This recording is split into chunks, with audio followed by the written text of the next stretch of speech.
ముఖ్యమంత్రి రేవంత్ రెడ్డి నేడు ఆసిఫాబాద్ జిల్లాలో పర్యటించనున్నారు. ఈ మేరకు మంత్రి జూపల్లి కృష్ణారావు సికింద్రాబాద్ రైల్వే స్టేషన్ నుంచి వందే భారత్ ట్రైన్ కాగజ్ నగర్ వెళ్లి సీఎం పర్యటన ఏర్పాట్లను పరిశీలించారు. ఉమ్మడి ఆదిలాబాద్ జిల్లాలో గిరిజనులు ఎక్కువగా ఉన్నారు. గిరిజనుల్లో ఆదిమ గిరిజనులు అందులను అంతరిస్తున్న ఆదిమ గిరిజన తెగలను సంరక్షించే దిశగా సీఎం పర్యటన ఖరారు అయినట్లు చెబుతున్నారు. ఆదిమ గిరిజనుల్లో అంతరించిపోతున్న తెగలను సంరక్షించే దిశగా ప్రభుత్వం చర్యలు తీసుకుంటున్నట్లు సమాచారం. కులాం, తోటి, అంద్ సహా మరికొన్ని ఆదిమ గిరిజన తెగలను పరిరక్షించే దిశగా ప్రభుత్వం అనేక కార్యక్రమాలను చేపడుతోంది. ఇందులో భాగంగానే సీఎం రేవంత్ రెడ్డి పర్యటన కులాం తెగల కోసం నిర్మించిన ఇంద్రమ్మ ఇళ్ల గృహ ప్రవేశాల కార్యక్రమంలో సీఎం రేవంత్ రెడ్డి పాల్గొంటున్నారు.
ఇక ఆదిమ గిరిజనుల్లో అంతరించిపోతున్న తెగలను సంరక్షించే దిశగా ప్రభుత్వం చర్యలు తీసుకుంటున్నట్లు సమాచారం.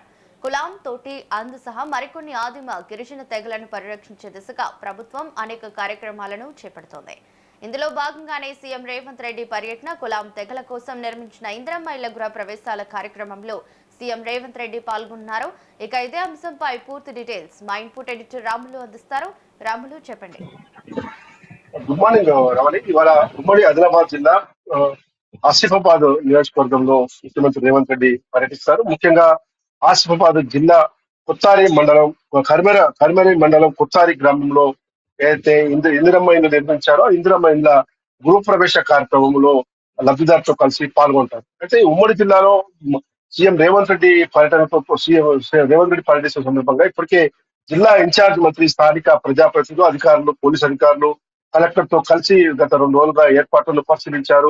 బహిరంగ సభ నిర్వహిస్తున్న ప్రాంతంలో కూడా ఎలాంటి సంఘటన జరగకుండా పోలీసు అధికారులు కూడా కలెక్టర్ కూడా చర్యలు తీసుకుంటున్నారు. కాబట్టి ఇలా ఇంద్రమ్మ ఇండ్ల గృహప్రవేశ కార్యక్రమంలో ముఖ్యమంత్రి రేవంత్ రెడ్డి పాల్గొంటారు. ముఖ్యమంత్రి రేవంత్ రెడ్డితో పాటు రాష్ట్ర రెవెన్యూ శాఖ మంత్రి పొంగులేటి శ్రీనివాస్ రెడ్డి, అదేవిధంగా ఇతర మంత్రులు కూడా డిప్యూటీ సీఎం బట్టి విక్రమార్కతో పాటు ఆ జిల్లాకు చెందిన ప్రజాప్రతినిధులు అందరూ కూడా పాల్గొంటారు. ముఖ్యంగా మొదటి విడతలో అయితే నియోజకవర్గానికి 3,500 చొప్పున ఇందిరమ్మ ఇళ్లను రాష్ట్ర ప్రభుత్వం మంజూరు చేసి పూర్తి చేసేందుకు పెద్ద ఎత్తున అధికారులతో సమన్వయం చేసుకుంటే ఎప్పటికప్పుడు ముందుకు పోతా ఉంది.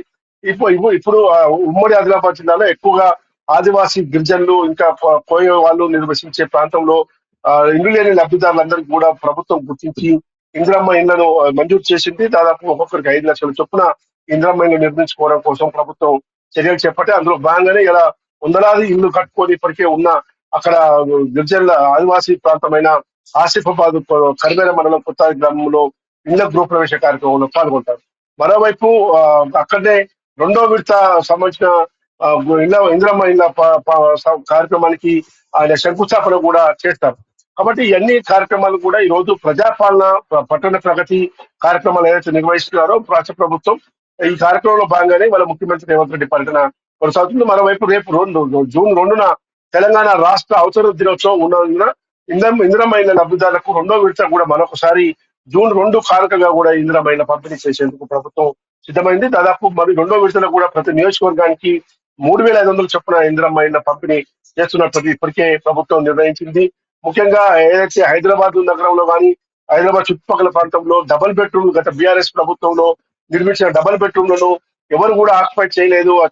హైదరాబాద్ నగరానికి చాలా దూరంగా ఆ డబుల్ బెడ్రూమ్ కట్టడం వల్ల హైదరాబాద్ బస్తీలలో నివసించే ప్రజలు రోజు కూలీ చేసుకునే వారికి చాలా ఆర్థికపరమైన ఇబ్బందులు వస్తున్న నేపథ్యంలో ఇందిరమ్మ ఇళ్లతో పాటు హైదరాబాద్ నియోజకవర్గంలో కూడా ఏ నియోజకవర్గం పరిధిలో ఉన్న పేదలకు ఆ నియోజకవర్గం పరిధిలోనే ఆ అపార్ట్మెంట్ల టైప్ లో కట్టించి నిర్మాణం చేపట్టాలని చెప్పి ఆ దిశగా ఇప్పటికే స్థలాల వెరిఫికేషన్ కూడా అధికారులు గుర్తి GHMC, HMDA, municipal administration, revenue అధికారులు కలిసి ఏ నియోజకవర్గం పరిధిలో ఆ నియోజకవర్గంలో గవర్నమెంట్ స్థలాలు ఎక్కడ ఉన్నాయి, ఏ విధంగా ఉన్నాయి అనేది, ఎంత స్థలం ఉందని కూడా వెరిఫికేషన్ చేస్తారు. కాబట్టి రాష్ట్ర ప్రభుత్వం నిరుపేదలకు ఏదైతే ప్రజాపాలన ప్రభుత్వం అధికారంలోకి వస్తే ఏదైతే ఇందిరమ్మ చేపడతామని చెప్పిందో ఆ దిశగా ఇందిరమ్మ పథకం కోసం పెద్ద ఎత్తున కసరత్తు చేస్తా ఉంది.